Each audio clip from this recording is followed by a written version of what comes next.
Order in the court. This court is now in session. The court will now hear from Counsel Richard Moore representing the defendant. I thank the court. Here is the defendant, August Yulkainen. A diligent finished worker, responsible in his duties at the labor temple, hardworking and reliable. He is a man who you might want to sit down with and chat, or share a beer with. He looks amiable, he seems friendly. But did he do wrong? Did he fail in his responsibility to uphold principles of equality for all members and guests at the temple?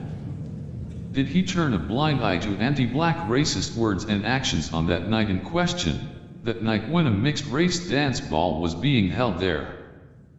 The Labor Temple is a rare place where such mixed-race dances happen in Harlem, or in all of New York City. That is because of the principles and beliefs of the party. These are values to be respected and cherished. Well, on that night he did fail in his responsibility to our black brothers. He did not intervene when finished members disparaged those guests, first when women refused to dance with them, then when other men threatened to throw the guests out of the dance in a menacing manner. As the good prosecutor, Mr. Hathaway, said, he should have come to the defense of these Negro workers, jumped at the throat of their persecutors and established their right to dance in this hall, to play pool, and even to bathe. All that is true, and the defendant, Mr. Yulkainen, does not now deny that. But following that repugnant incident, Mr. Yulkainen was interviewed by party members at that time. Yulkainen was unapologetic about his behavior and argued that the exclusion of blacks from the finish hall was justified, since they might find their way to the bath and sauna facilities. He, for one, did not want to bathe with Negroes. So, we see that it was not only in the moment, on the dance floor that night, that Yulkainen expressed, through words and actions, beliefs of white chauvinism and privilege, and that he held racist views toward our black brothers and sisters. So, how now has Yulkainen changed his views? He has spoken with me and with fellow party members. He has re-examined his views based on ignorance and fear. He wants to commit to fighting against white chauvinism, in himself, in the party, and in society. He hopes that this court and the party will allow him to correct his beliefs and attitudes through learning and concrete actions. I must add, it is not only Yulkainen who is on trial, but our society with its values and biases.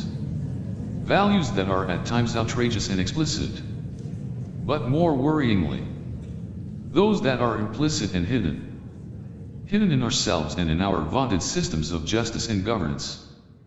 Foreign-born workers, like Yulkainen, are insulated within their national communities, making it difficult for them to come into contact with people of other cultures and races, making it difficult to learn the commonality of their goals and desires as equal human beings. Yulkainen is an honest but unenlightened worker. He should not be expelled from the party.